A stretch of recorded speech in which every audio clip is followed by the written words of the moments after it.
into some really cool things in the Scripture. Lord, we are so thankful for this time where we can go through the book of Genesis and continue to see your plan unfolding and how you unveil yourself and your agenda and who you are, and not only just to reveal that, but to actualize that, to make that effective. Not just something theoretical, but something that is historical, something that has happened and therefore secured and ingrained the truth in our reality. Help us to never lose that. Help us to understand that you are God, you are here, and you are fighting. And in fact, you are fighting to turn evil to good.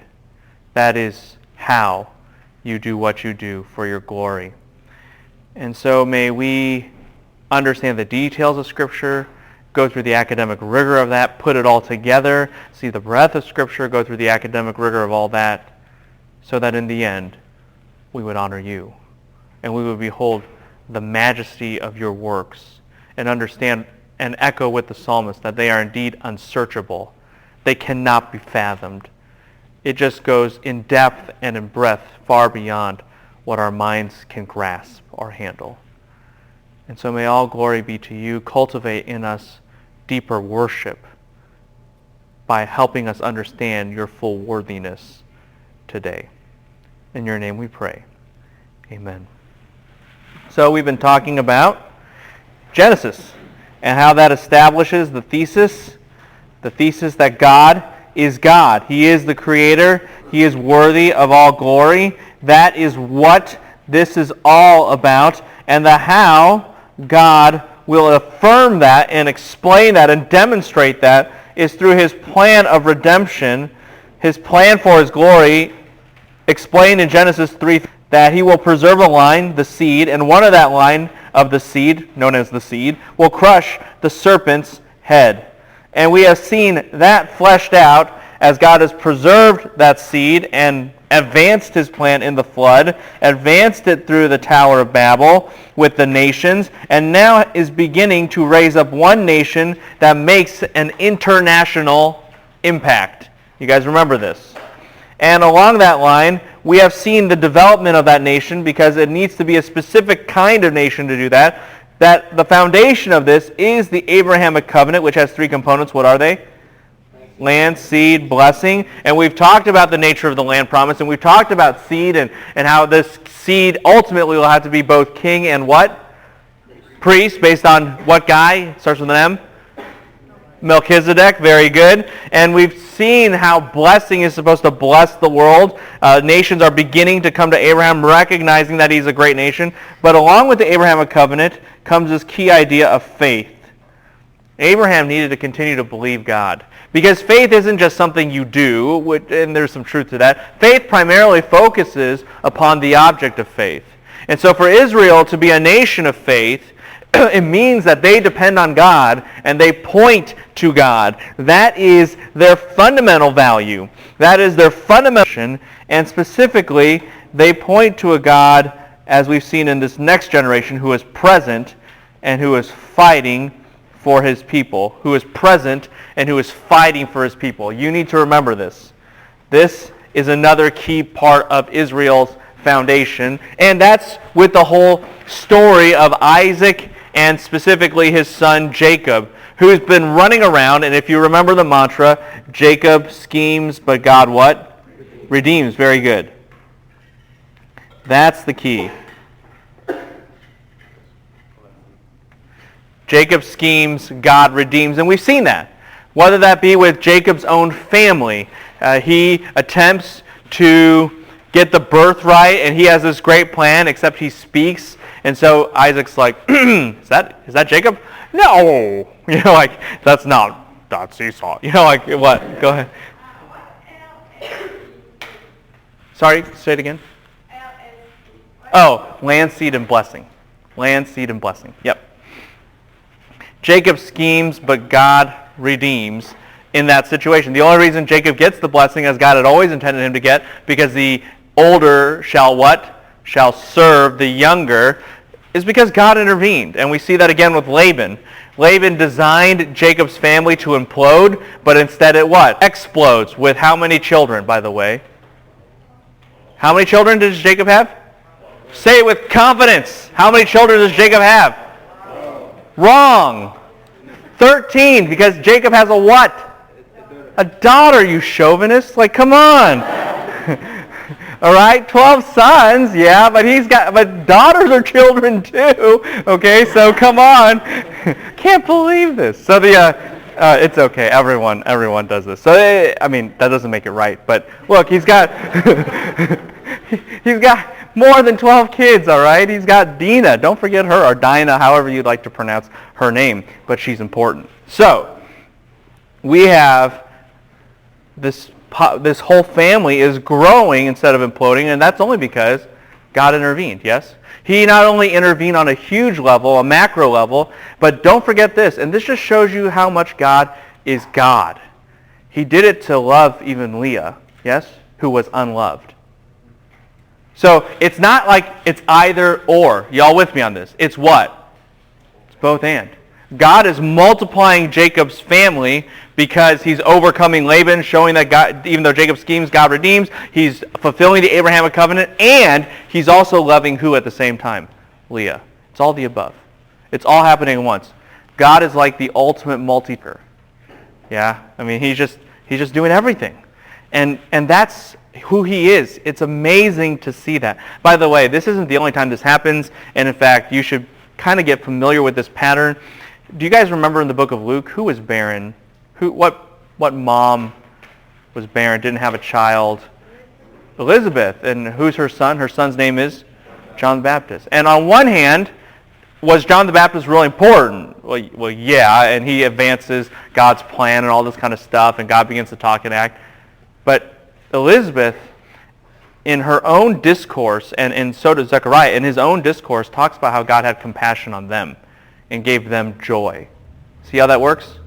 It's not, hey, God just wants this big picture plan to come into place, and he doesn't care about anybody else. It's what? He wants a big picture plan to come into place, and he cares about everybody else as well. It's both and. Never lose that. Never lose that. And actually, doesn't that make God's love all the greater? Because does he have to care about you and me? No. I mean, he's glorified, so he's glorified. It's all done. But he does anyway. He does anyway. That's how great his plan is. Okay. Well, we've been talking about the fact that God redeems, in fact, in spite of the fact that Jacob schemes. And it's not just over his family, but even the stuff. Laban tries to trick, and really does trick Jacob into doing this whole thing with the speckled spotted sheep. Do you guys remember that? And Jacob's response is, well, if I get these purebreds to have children in front of like a stick, then they'll be speckled and spotted. We know that's not how genetics works, but even back in the day, ancient Near Eastern texts make fun of that kind of methodology. Does that make sense to everybody? So Jacob's just acting really dumb. No matter how you look at it, he's dumb. But they have speckled and spotted sheep, and in fact, Jacob actually, the speckled spotted sheep become the strongest in the flock. That's what you have to understand. That's what the text says. They become the strongest in the flock, and the pure wool sheep become the weakest, so Laban in the end gets the what? The weakest part of the flock. Does this make sense to everybody? So Laban becomes weak. Jacob becomes strong. Laban attempts to curse Jacob, but instead becomes what? Cursed. And that goes with the Abrahamic covenant, because those who bless you, I will what? Bless. Those who curse you, I will what? Curse. This is exactly what is happening. Have you noticed that things are getting really complex and multifaceted all at one time? Yes? This is what happens when you get outside of Genesis 1:1. It just starts all compound. We are now in, and this is all review so far, but we are going into Genesis 31. Genesis 31. Speaking of which, we're there. Okay, Genesis 31. God is present. The only reason why this is working the way it does is because God is with Jacob. Jacob schemes, but God redeems. And like I said before, that is all revealed and solidified by the fact that there was that stairway leading to where? Anyone remember? Heaven, showing God is not gone from earth. He's here. He's working. By the way, I'll say this again next semester, so I might as well say it now. But already you begin to understand the doctrine of providence. the doctrine of providence. Have you heard of the doctrine of providence? It's a very important doctrine. It means this, that God works in ordinary means. God works in ordinary means. Things that seem normal, God is actually behind them, orchestrating them, because he's here. He's with us. And so on one hand, you could say, well, wasn't it lucky, quote unquote, that these things happened to Jacob? But we know it wasn't luck at all, yes? It was God working. It was God providentially at work. And God with us, God present with us, is that theology that Israel is announcing to the world. You don't have a God who's just up in heaven, care about this world, gone, inactive, apathetic. He's here. He's at work. And that's what we call providence. And so in Genesis 31, we have the advancement of this narrative. Laban has become weak. Jacob has become strong. And they all know that. And so look at verse 1 of chapter 31. Do you see how Jacob hears the words of the sons of Laban? Yes? And how Jacob has taken everything. The sons of Laban are now jealous because God has overturned everything so that Laban, who wanted to possess Jacob, is now actually being possessed by Jacob. That is what is going on in the text.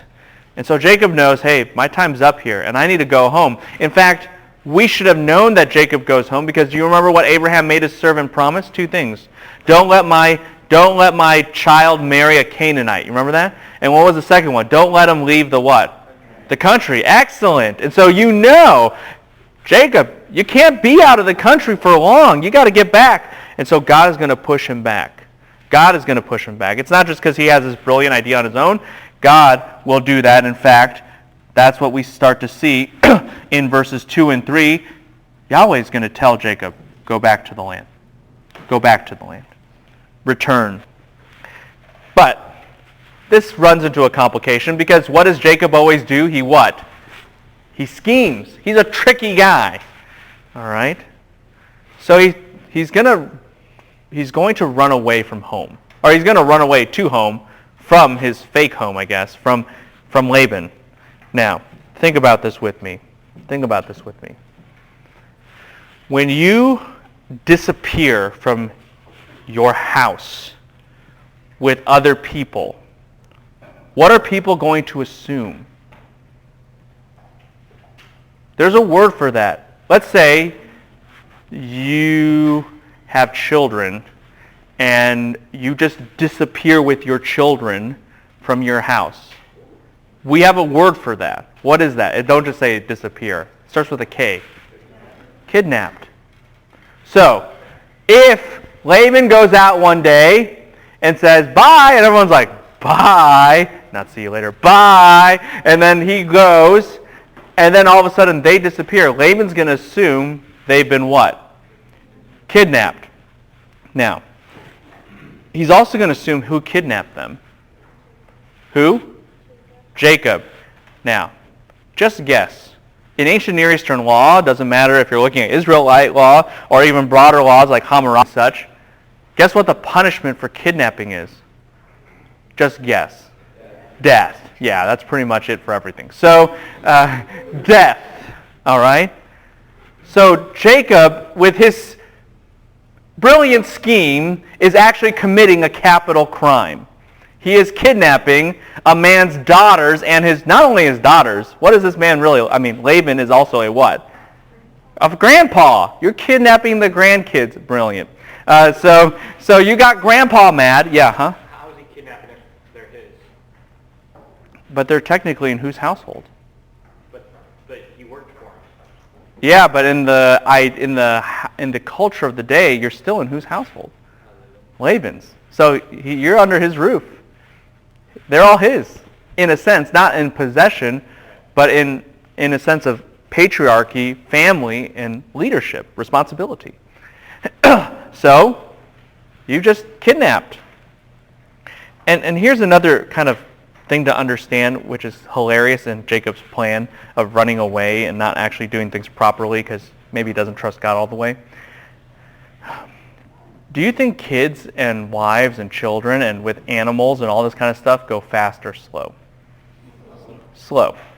So you've kidnapped them and you're like, okay, kids, let's go. And the kids are like, look, flower or whatever. And he's like, no, we're gonna die. Come on, let's go. And that's what's going on. They're going so slow. And Laban, because he understands that somebody's been kidnapped, look in the text, what does he do? Who does he get together? His what? His brothers. He doesn't say, hey, we're going to go after them with another group of kids. He says, come on, family, let's get together, and we're going. He gets a strike force together. And they're going to move a lot faster than women and children. Are y'all with me on this? And so Jacob's scheme is so dumb on so many different levels. It is worthy of death. He's moving slower than slow.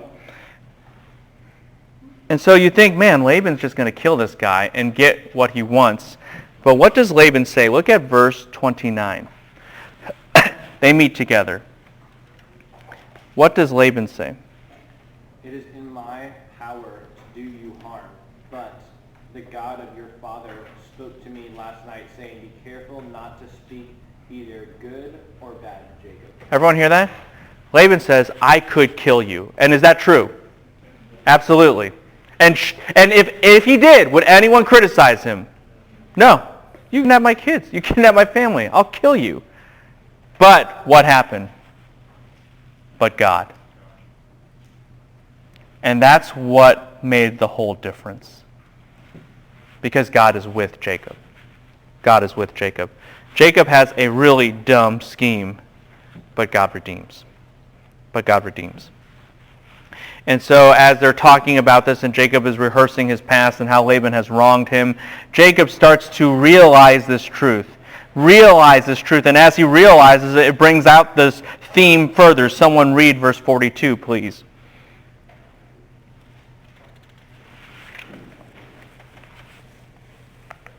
If the God of my father, the God of Abraham, and the fear of Isaac had not been for me, surely now you would have sent me away empty-handed. Everyone hear that? What does Jacob realize? The only reason why I have everything I have, in spite of Laban's schemes against me, is because of who? Because of God. It is God with us. Israel's foundation is, yes, faith in the Abrahamic covenant, but they point to a God in faith who is present with them. Who is present with them. And so the whole narrative comes to a conclusion. Jacob is returning home. Laban's gone. This big obstacle of coming out of the land, it is now resolved. And now he's in the land to face another big obstacle, which is who? Esau, which is even almost a bigger obstacle. Because now that you enter the land, you have another guy who really, really wants to kill you. Not just like Laban, who can kill you and probably would like to kill you, but Esau desperately wants to kill Jacob. And Jacob knows that. And so he's very, very nervous. Chapter 32, 1 and following, God sends encouragement to Jacob for this very reason. Look at verse 4. What do we see in the opening verses? That there are some angels that come before Jacob. Just to show God is still with you. God is still with you. All right? But Jacob always what? He always schemes. So he's going to start scheming. And this is what he does. Here's plot number 1. Look at verse 8. Look at verse 8. What does he do? Divides his camp into what? Two sections. Now on one hand, this sounds like a good plan, right? So I'll have one camp over here and one camp over there. And if Esau kills one camp, then maybe one camp will what? Escape. Or you could think of it this way. If you cut your camp in half, if you cut your force in half, what is going to happen? You've just made yourself what? Weaker. And Jacob's like, oh, that wasn't a good idea. Because everyone's like, so to defend you now, we have half the amount of manpower we did before. Yes. So he's like, okay, I got to pray. And that's what he does. Look, the next verse. The next verse. Okay, you think I'm joking. No, I'm not joking. Look, he prays in the next verse, verse 10 or verse 9 in English. He says what? Jacob prays, "Oh God of my father Abraham." Yes? God of my father Isaac, the Lord, all right? Return me. And so you think, wow, finally, he's trusting God. He's doing what he should have always done. Instead of scheming, he should have just trusted the God who redeems. Close, but not yet. Because what happens in verses 13 through 16? What does he do? This is plot number 2. He sends a what? He sends a present. There's another word for present. Okay, yes. Okay, when there's a guy who wants to kill you and you give him a present, this is called a what? A bribe. Okay? He's like, I'm not going to divide my camp. That might not be the best move. And after some prayer, I've actually thought not to trust God. So I'm going to send a bribe. Because that could work. However, look at verse 20. Someone read it out loud, please. Verse 20. And you shall say, moreover, your servant Jacob is behind us. For he thought, I may appease him with his present that goes ahead of me, and afterward I shall see his face. Perhaps he will accept me. Oh! Key word in that whole statement. Perhaps he will what? Accept me. Even Jacob knows what? This plan is not a good plan. Maybe. The Hebrew, it's not, there's actually an emphatic Hebrew word here which means maybe. Like remotely possible that he will accept me. Even Jacob knows this plan's not going to work. So, this is his next plan. This is brilliant. He doesn't know what to do. So in verses 22 and 23, what do you see?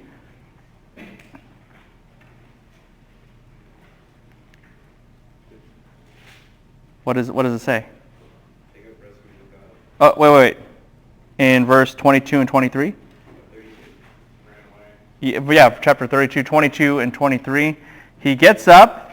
He takes his what? Wives and what? And his 2 favorite sons. And then leaves the rest of them what? Behind. Now,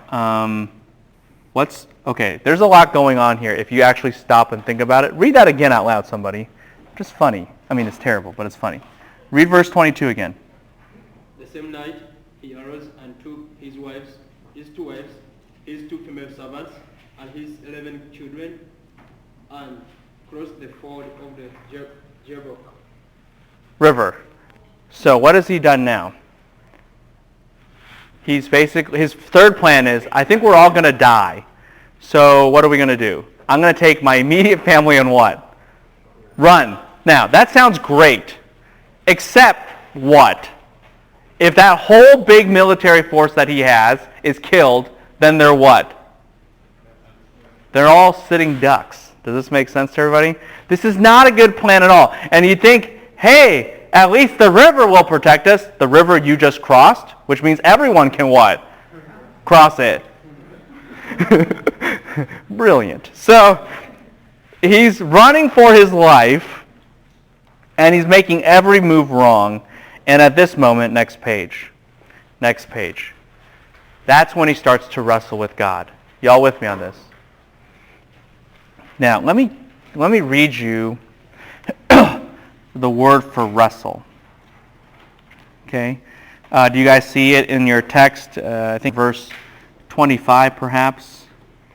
That it says that Jacob wrestled with God. Do you see that? Or wrestled with a man. Do you see that in your text? Verse 25? Yes? No? Okay. Let me read you the word Jacob in Hebrew. Yaakov. Say it with me. Yaakov. Easy, right? Jacob. That makes sense. Okay. Here's the word for wrestle. Ya'avek. Say it with me. Ya'avek. What's Jacob? Yaakov. What's wrestle? Ya'avek. Don't they sound what? Similar. What is going on?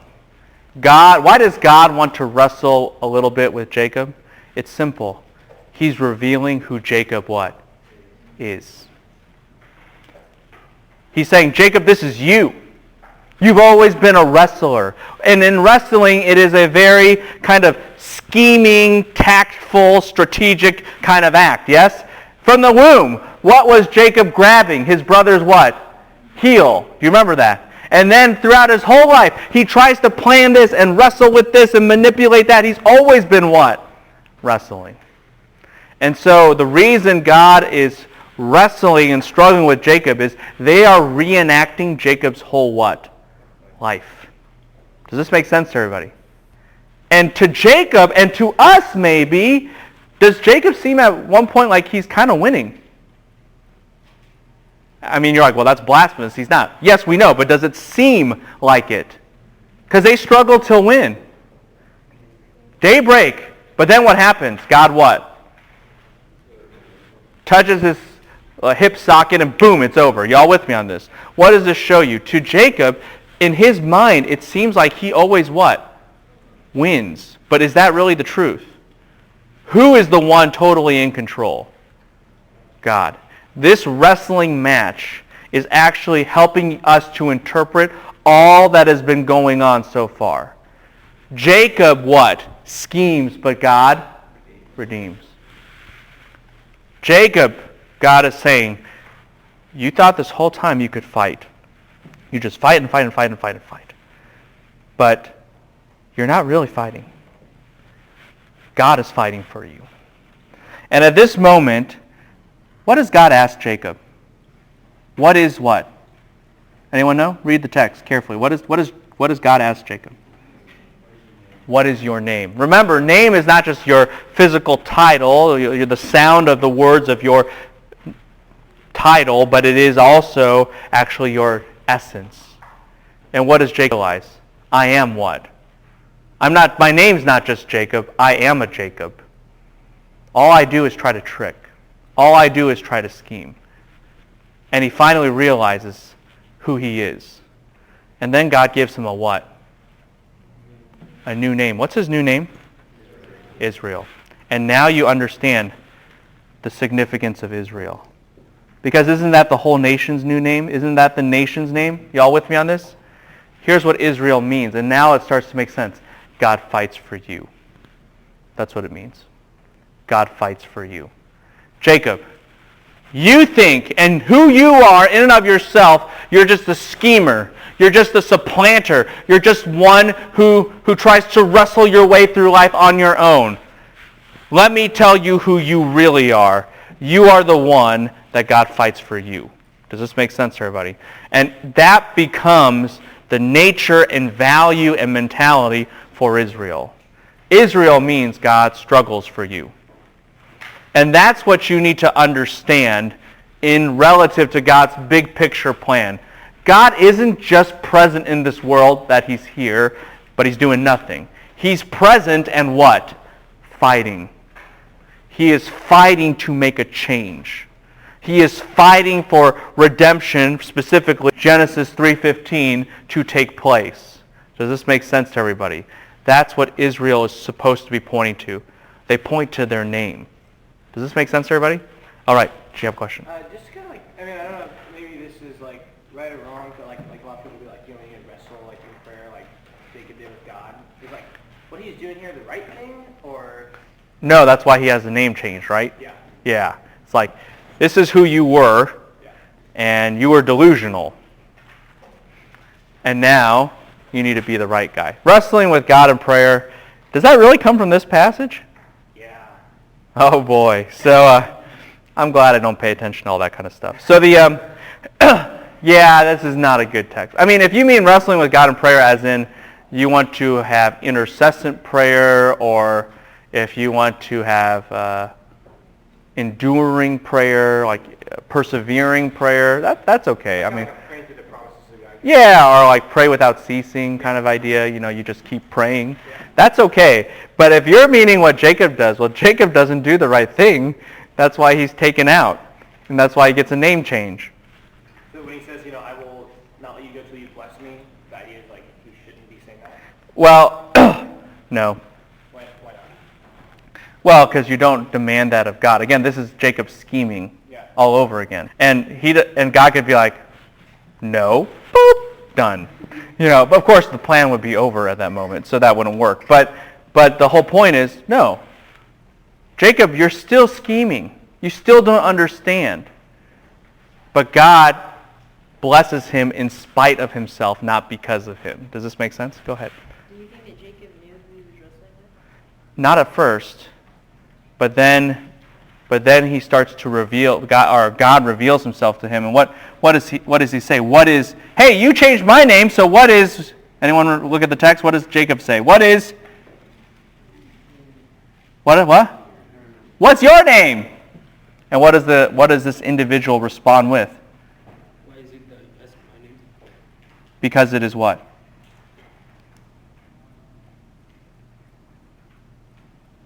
Anyone see? Because he says, my name is.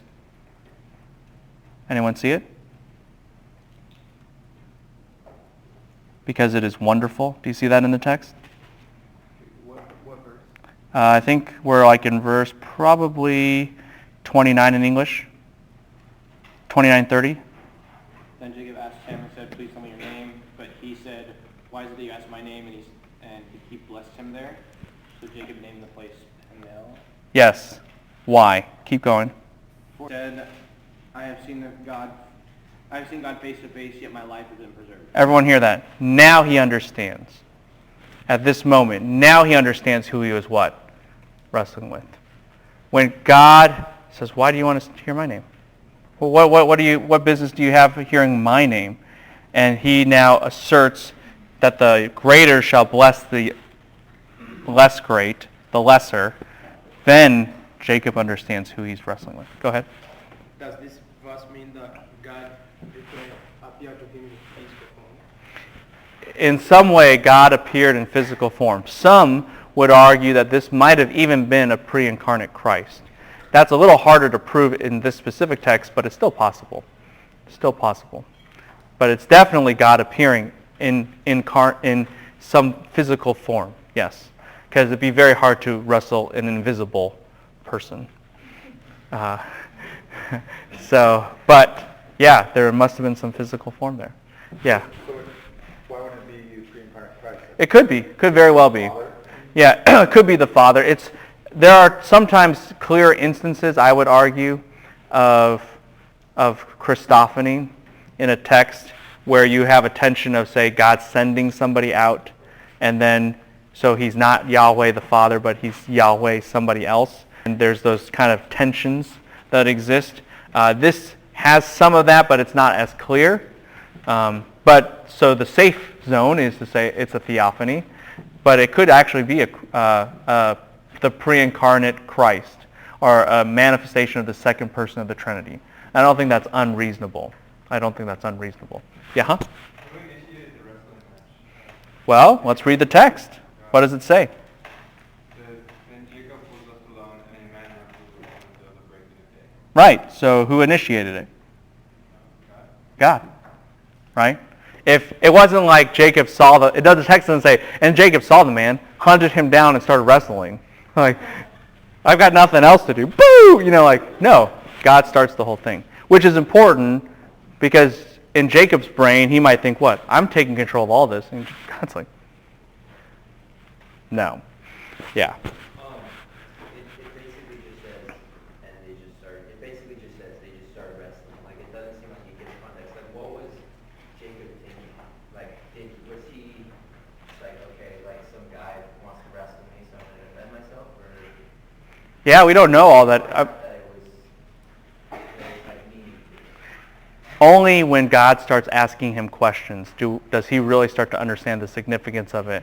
We don't know what he's thinking. He could be thinking, maybe this is Esau's messenger, maybe this is an assassin, maybe this is an angel. We don't know. The text doesn't tell us what he's thinking, but we know what he will think as God starts to ask him questions. And that's what's important. Good questions.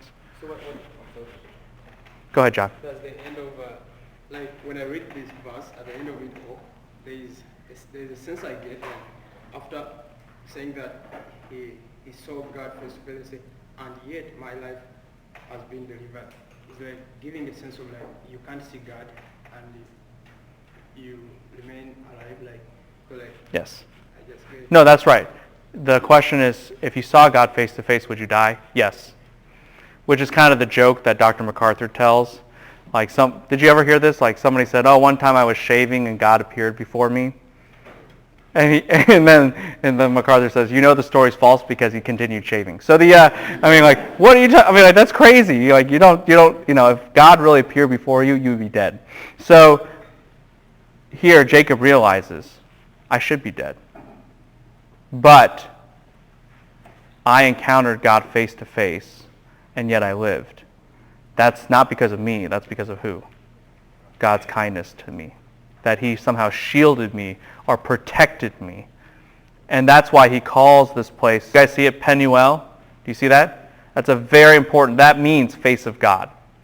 That's what the place name is called. Can I conclude as just as Abraham, God, on the way God was growing his faith, so can I conclude that even this time God is growing Jacob's faith? Yes. Know who God is? Yes. Is God growing Jacob's faith? Yes. Because right now, Jacob's still a what? He's a schemer. He doesn't really trust God.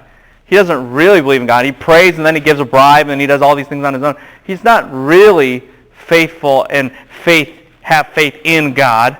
He's trying to manipulate God, but God is teaching him, oh, this is what you are and this is who you need to be. Okay? Go ahead, Jeremiah. It doesn't why would he say to some random dude? He's like, don't let me go or I will not let you go till you bless me. Like at that moment, did he know it was God? Probably he knew something more was going on there at that moment. So, yeah, there's gradual knowledge. Okay. Yeah. Yeah. Mm-hmm. Absolutely. So, Sean.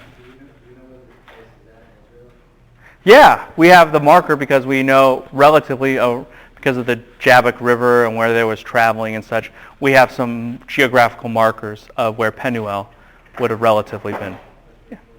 Yeah, no problems. So, in this case, this is a major, major event in Israel's history. It shapes them who they are to the point of their very name. Their very name is defined by this moment. You need to know that theology. Because, by the way, this is a theology that we're going to see over and over and over throughout the rest of the Bible. That God fights, that he works, that he's overturning things. And it goes all the way to the New Testament to the point when Jesus returns on a what horse? A white horse. I mean, this is the theme, a major theme that goes through Scripture, and we attest God is not passive. He fights. He fights. He's here, and he's fighting, and as we'll see later on, he turns evil to good. Now, we've been saying, hey, God has grown Abraham's faith, and now he is going to cultivate Jacob's faith, and this is a major step in that process, but it doesn't mean that the process is done, because our buddy Jacob has some funny plans. So what does he do in chapter 33, verse 2? I think this is hilarious, but totally wrong. It's bad, but it's funny, and it sets up for a lot. Moment. Yeah. You have said that Israel means God fights for you. Mm-hmm. I think my Bible, the word Israel means he strives with God. Right. Yeah, it's probably not the best translation of he strives with God. It's probably God fights for you. So this is wrong. Yeah. Yeah. But that's okay. I mean, we all make mistakes. So, yeah. But and there's a lot of proof that we have to go behind that. But you can even see it from the context of what God declares to Jacob. But more on that in a different time. Genesis 33, verse 2. We there? What does our buddy Jacob do? He's about to meet Esau. He should trust God, but what does he do? This is funny, but bad.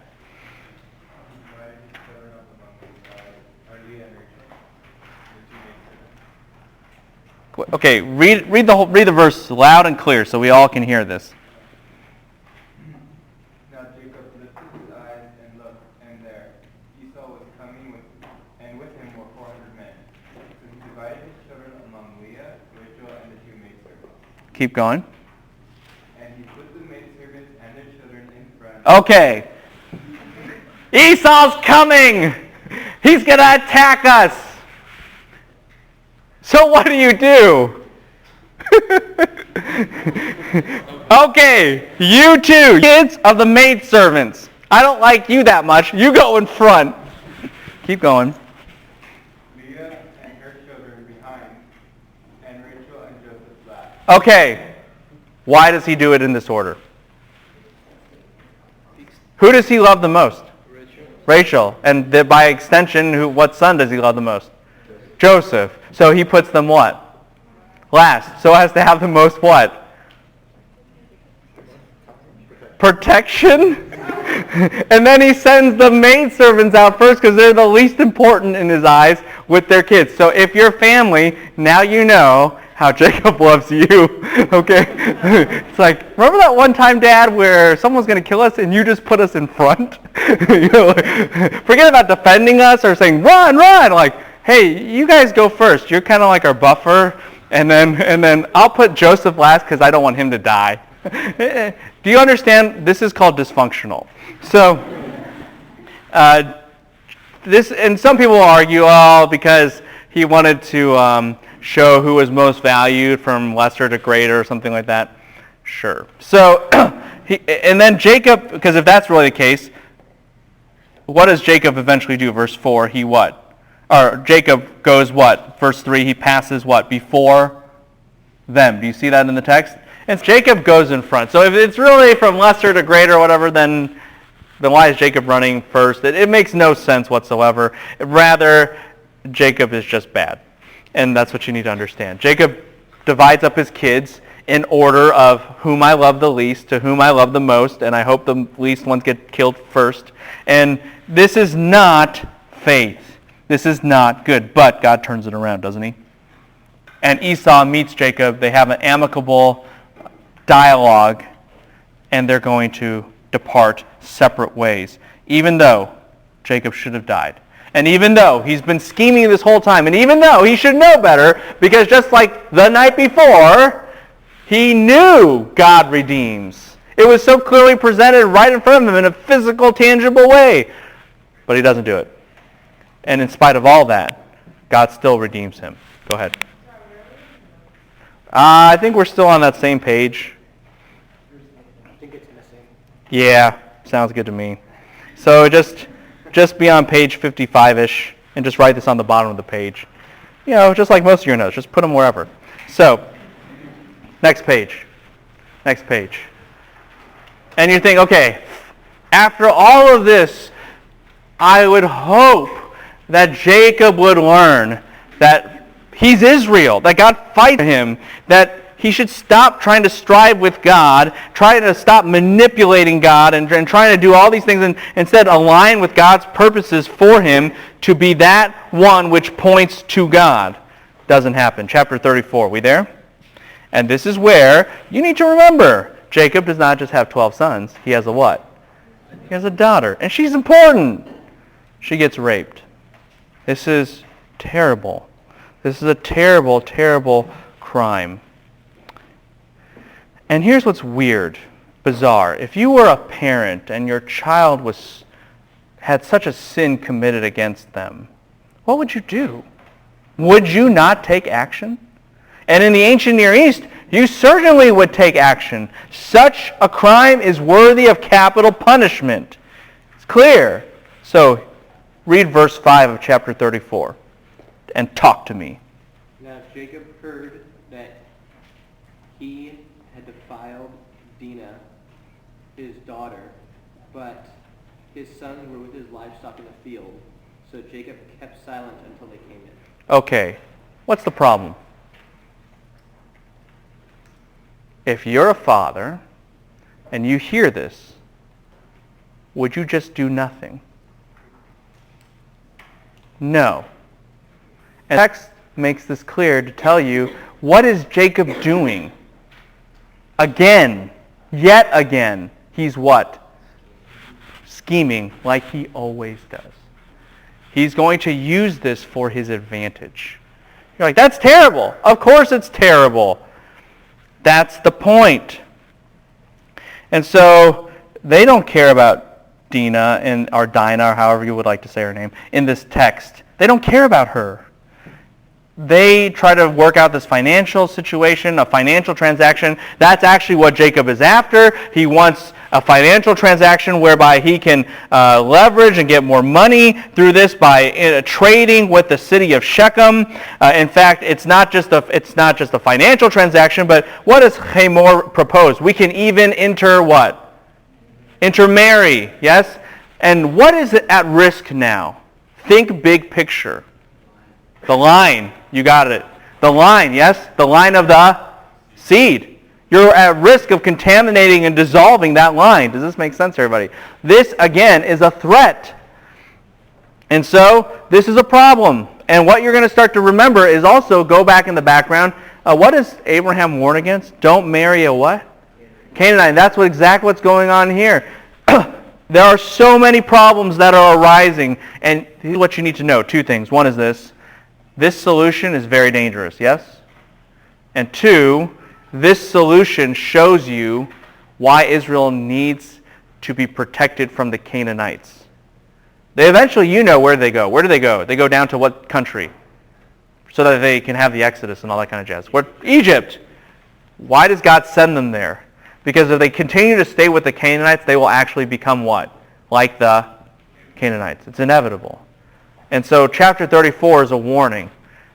These Canaanites, they will influence you all the wrong ways. They really will. But Jacob is scheming, and he wants to do that. And he wants to join with them in all these ways that are so problematic and even put redemptive history in jeopardy.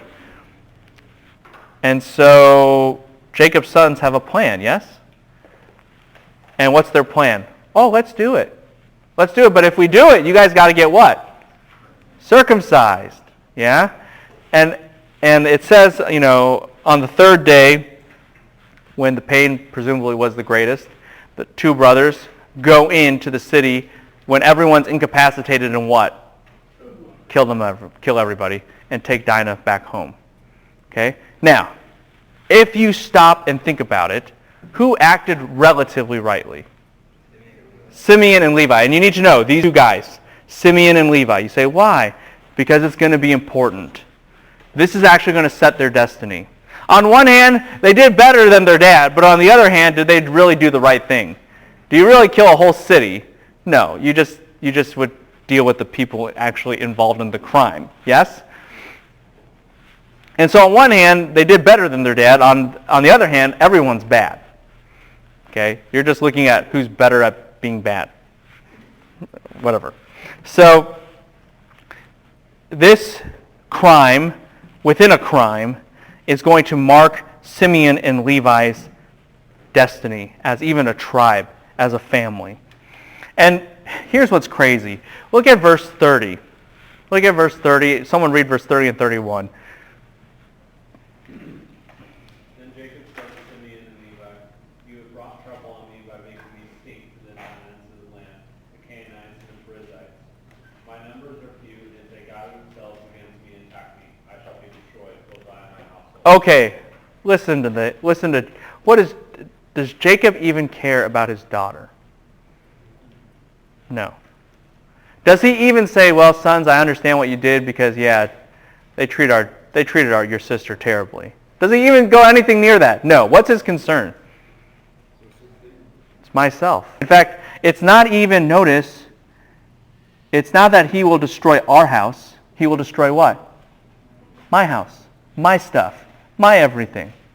You're like, does this guy get it yet? No, he doesn't. He doesn't. But God's going to grow him. But who gets it more? Verse 31, read it. But they said, "Should he treat our sister like a prostitute?" That's the question, isn't it?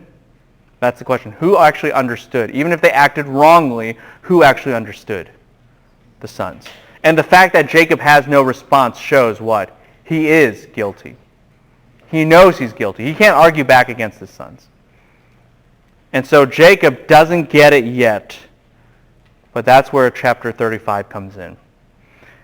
Chapter 35, God says to Jacob, look at it with me, "Arise, go up to where?" Bethel. We're in point 7. Are we there? Do you guys remember what Bethel was? What does Bethel mean? House of God. Yes. Where was Bethel? Bethel was that place where you saw the what? The The latter going to heaven, which showed that God was what? With us. And do you remember what Jacob did after he had that dream? Anyone remember? He made an altar and he made a vow. Anyone remember what the vow was? If you stay with me. Yeah, if you stay with me, then you can be my God. Because obviously you want Jacob's stamp of approval on you. Jacob approved. And God says, I'll take you up on that offer. I was with you. Get up and go back to Bethel. Now I'm your God. Do you see that? God turns it on its head. And so God is with Jacob. God has even renamed Jacob. And God now calls Jacob back home, back to Bethel. Chapter 35, verse 1. And here's what Jacob does finally as he goes through. Look at verse 3. Someone read it, please. Then let us arise and go up to Bethel, and I will make an altar there to God, who answered me in the day of my distress, and has been with me in the way which I have gone. And keep going. So they gave Jacob all the foreign gods which were in their hand, and the earrings which were in their ears. And Jacob hid them under the terebinth tree which was by Shechem. Everyone hear that? What did Jacob say? What did Jacob do? He says, we're going to Bethel. And now Yahweh is what? Our God. So give me all your what? Idols, and we're what? We're going to get rid of them all. No other gods, no other schemes, no other manipulations, only Yahweh alone. Speak to them. Because that's where they were geographically. Okay. Does that have anything to do with like the making and breaking kind of thing? Oh yeah, that's part of it too. But yeah, I mean, remember, chapter 34, the whole city that they just destroyed was Shechem. Yeah, so that's why he's just doing it immediately. And yes, that's where covenants are made and broken, absolutely.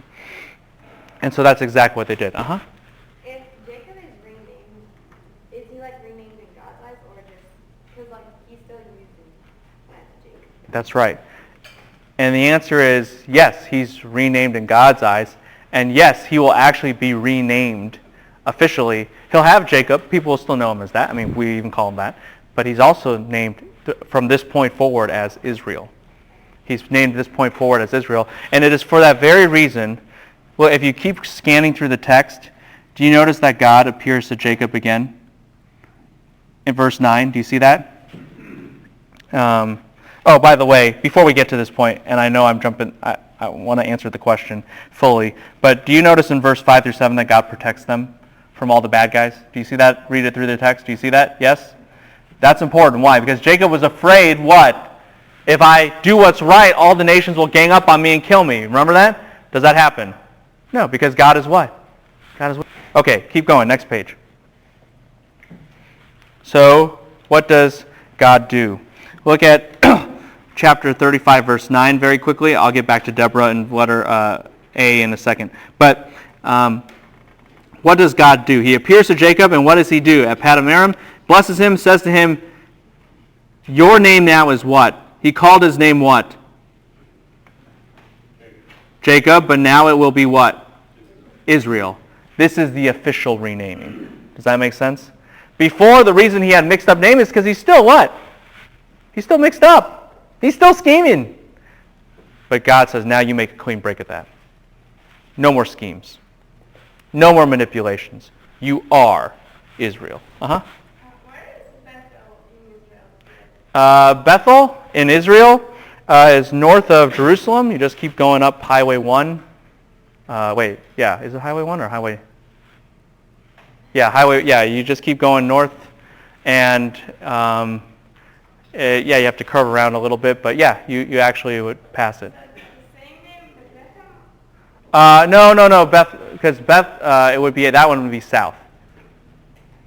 Yeah, that would be south of Jerusalem. South of Jerusalem. But no, Bethel is north. Yeah. Go ahead. I thought it was probably built this temple.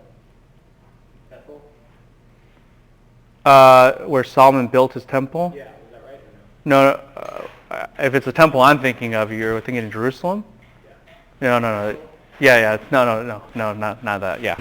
No, I think it's a, let me put a small question. question, but why is he specifically point out, after saying that they have to push out all the gods, why is he specifically point out the rings with their ears? Oh, yes, because a lot of times the earrings and other implements would actually be associated with pagan worship. It would be like the costume or you would wear with certain pagan religions. Just like the priests of Israel had a certain dress, had a certain clothing. In the same way, people back then would have certain clothing associated with those false gods, and so they had to give those up as well. Okay, does that help a little bit? Yeah, very good. So here we are. God officially changes Jacob to Israel. Deborah dies. Do you guys see that both in your notes and in the text? And you say, why? Why is that? It's important because now we're starting a new nation. We're starting a clean break with everything. Deborah is the last individual who is from what we might call the old country, from the household of Laban. Does this make sense to everybody? Deborah is the last one of that other nation. And so this is a new nation. All right, this is a new nation. Death of Rachel. This is important too because finally you have the birth of Benjamin. And now you have the official what? 12 tribes. You have the official 12 tribes. And that gets into letter F. We there? Sorry, go ahead, John. Why is it that God repeats the same issue like from Genesis we see him telling Adam to get much bride. During Noah's time, he said the same. And even here, verse 11, I'm seeing like God said to, I am God Almighty, be fruitful and multiply. Oh, I see the question. Yeah, well, that's because that creation promise is going into Israel now. They carry the blessing of Genesis 3:15 and Genesis 1. Yeah, that's what's going on there. Yes, absolutely. So, and we'll see that again repeatedly. But back to letter F, family dominance question. You have the 12 tribes, and this all plays into what we've been talking about, that God is preserving the seed, but he's also winnowing it down. Yes, you have Adam and his wife, Eve. Then you have the line of Noah. Then you have Ham, Shem, and Japheth, but it's Shem. Yes, and within that you have Abraham, and within that you have Isaac versus Ishmael, and then you have one of those, and then now you have Jacob versus Esau, and now it's Jacob. Does this start to make sense to everybody? And now Jacob has how many sons? 12. And now the question is, which one of them? Does this make sense to everybody? Which one of them? That's where we're moving in this text. And for that very reason, chapter 35, verse 22a, do you guys see that in your Bibles? Do you see that Reuben did something, yes? That Reuben attempted to lie down with Bilhah. Do you see that in the text? Yes? The reason he does this, the reason you do this in that culture, is to assert that you are the next heir. That you are the firstborn. All right? And you might say, well, of course Reuben's the firstborn. He was born first. Except, here's the problem, and you guys know it. Who does Jacob love the most? Joseph. In fact, how do we know he loves Joseph the most, even before we get to Joseph? Yeah, it's like, that's why I put him last in the line, right? There you don't want to be a line leader. So the whole point is Reuben knows my position is threatened, so he attempts to assert his dominance, but is he the right one? In fact, we could argue this. Reuben, by doing this immoral act to assert his dominance, actually what? Lost his dominance. He lost his dominance. And here's what you're going to learn, and you can just write in the kind of the column or whatever. Reuben, from this point on, will be a wannabe. He'll always be a wannabe. Wannabe firstborn. Wannabe the dominant one. He'll have the most major inferiority complex. Not really most major, but major inferiority complex, right? And so now, letter G, we have the presentation of the 12 tribes, 12 sons who become those 12 tribes specifically. They're going home, and Isaac's generation is coming to a close. And we know, on one hand, God is present. He is fighting. In fact, what name even means that? Israel. Yes? But now, on the other hand, we have another question, which is we have the final stage of the foundation of Israel's history, whereby you need to ask the question, what are the other values we need to know? And two, here's the other question you'd ask. Where's the seed going to continue through? Yes? Where's the seed going to continue through? And with that, let's turn to the next page. The next page. Okay? We move through the generations of Esau because they are eliminated. That's 9 and 10. We have that winnowing down. And now we're in point 11. We there? Point 11? Yes? And here's the main point. You have faith in a God who is there and fighting for you, and He's a God who turns evil to good. He is a God who turns evil to good. You guys should know that. Because what happens at the end of the narrative of Genesis? What does Joseph say? You meant it for what? Evil, but God meant it for what? Good. And so this whole story from chapter 37 through 50 shows how God turns evil to what? To good. Okay? That is what is going on. And that's what Israel is going to testify for the rest of their existence, is that because of the Abrahamic covenant, they are supposed to have faith in a God who is present and fighting to turn evil to good. That is their core value. Everyone got that? Everyone got that? That because of the Abrahamic covenant, land, seed, and blessing, they have faith in a God who is present and fighting to turn evil to good. That is their core value. That is their core value. And that's what we start to look at in Genesis 37 through 50. Turn there now. Next page, I think. Genesis 37. Now, as we open, we need to dispel some myths, I guess you could say. And the text actually helps us do that. You see, sometimes when we think of Joseph, we think of him as a little boy, cute boy. He has dreams. He gets this warm coat. It's colorful. And, he's just such a lovely kid. Yeah, sure, his brothers do all kinds of terrible things to him, but they just don't admire his cuteness like we do. Look, chapter 37, verse 2. How old is our friend? 17. He's not a cute, cuddly kid. He's your age. And let's say this. Let's say you went home and said to your brothers or sisters, I had a dream, and you were bowing at my feet. Do you think they would say, oh, what a cute dream, how cuddly and cute, I just want to give you a big hug? Yeah, they want to give you a big hug as they threw you into a pit. And that's exactly what is going on here, all right? Are y'all with me on this? This is family dysfunction multiplied. And what you need to write down is, in order, at this point of the story, if you need to turn evil to good, you first have to have a little bit of what? Evil. Yeah? And we're not just going to have a little bit, we're going to have a lot. Okay? It's everywhere. You want to talk about family dysfunction here? So, chapter 37, verse 1 and following, Joseph's really old, and he's actually put in charge of who? Specifically, which ones? The sons of what? Read the text, verse 2. Bilhah and who? Zilpah. Everyone see that? Bilhah and Zilpah are the maid servants of Leah and Rachel. Y'all with me on this? Remember the pecking order? Remember there was an order to the whole family? Who got put first? Those kids. Those kids. Who got put next? Leah. Who got put last? Rachel's kid. Does this make sense to everybody? And so Joseph's actually one of the what? Youngest. And he's put over who? Some of the oldest. See how this works? This is family dysfunction at a max. You put the youngest over the oldest so that the young one is bossing around the other ones and telling on them and all this kind of stuff. And then you make the other ones feel worthless because they're the sons of the least loved of the wives. Does this make sense to everybody? This is family dysfunction. And on top of that, it says Israel loved Joseph. Of course he did. Above every son. Well, no kidding. And what did he give to him? What does it say in your text? Yeah, tunic of many. That's not what it says in Hebrew.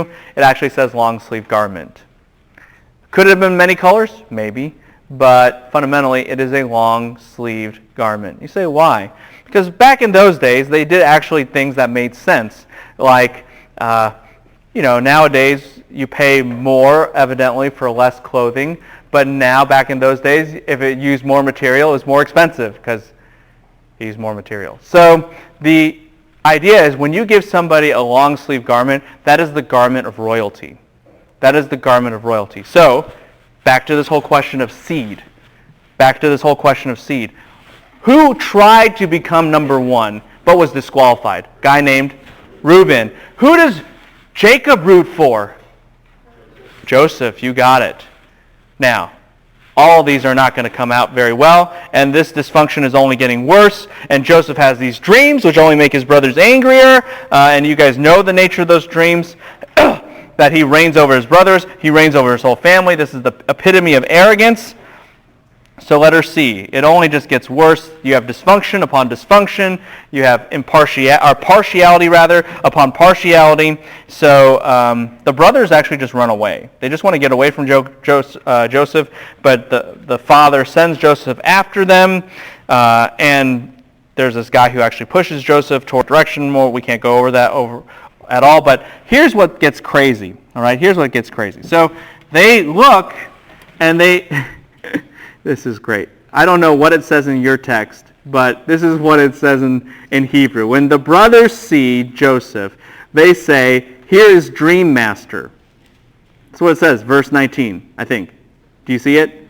They probably say something like dreamer, but in the Hebrew, it's the Dream Master. Look, it's Dream Master 2000. It's like, look, there's the Dream Master. He's coming over. And what do the brothers want to do? They're so mad.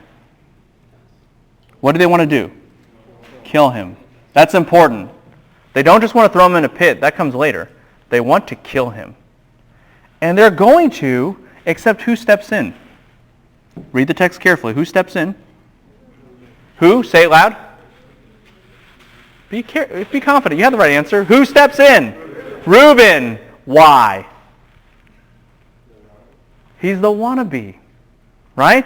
Well, I kind of disqualify myself in that round, but maybe if I save the one my father's loves, then I can what? Be number one again. Are y'all with me on this? So he says, don't kill him and do this, and he hatches this whole rescue plot in his head. By the way, does the rescue plot work? No. Which shows you, isn't really the real leader. No. Joseph's not, because he's getting thrown in a pit. So clearly he's not the real leader. He's the real target. So, who comes in at this moment? Keep reading the text. Who comes in? Judah. And what does Judah say? Don't kill him. What? Sell him. And what do all the brothers do? What do all the brothers do? They agree. And they say, let's sell him. And at this moment, we have ID'd the real leader, haven't we? Is it Reuben? He's always a failure, okay? We're going to see some more examples of that. It's pretty funny. And is it Joseph? No. Who's the real leader? Judah. And at this point, you learn something, and it's something very important. Often, this is called the Joseph story, from chapters 37 through 50. And it is about Joseph. But it's equally about who? Judah. Because your introduction to Judah, is Judah a good guy or bad guy? Bad. And so now you need to learn how to make a bad guy good. Or, to put it in more biblical terms, the terms that we've been putting all along, you need to turn evil to what? Good. Not just relative to a dysfunctional family, that's true, it happened, but even relative to an individual like who? Judah and Joseph. Does this make sense to everybody? God will be turning all of this around for good. Y'all with me on this? And along that line, we need to see that Judah is the key character. Oh, by the way, and we'll get to that in a second. Now, let me just say one thing really quick. A couple things really quick that just show you God's justice. The brothers, and Judah really has a brilliant plot, because he says, we'll tell our dad that the wild animals ate Joseph. Everyone remember that? The word for wild animal in Hebrew is ra'ah. Okay? The word for shepherd in Hebrew is Ra'ah.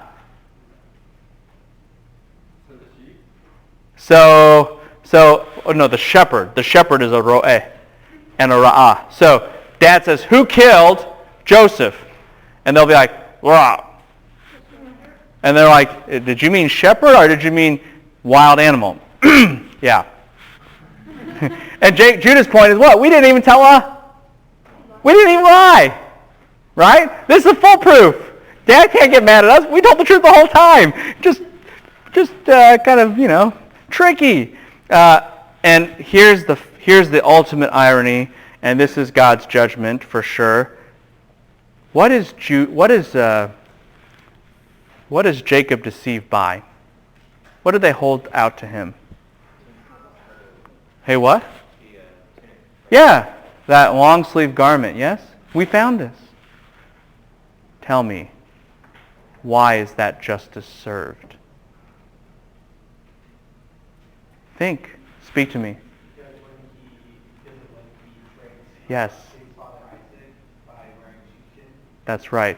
By clothing, he deceived his own father. So by clothing, he will be what? Deceived by his own what? Sons. And God says, got you. You can't escape. You cannot escape.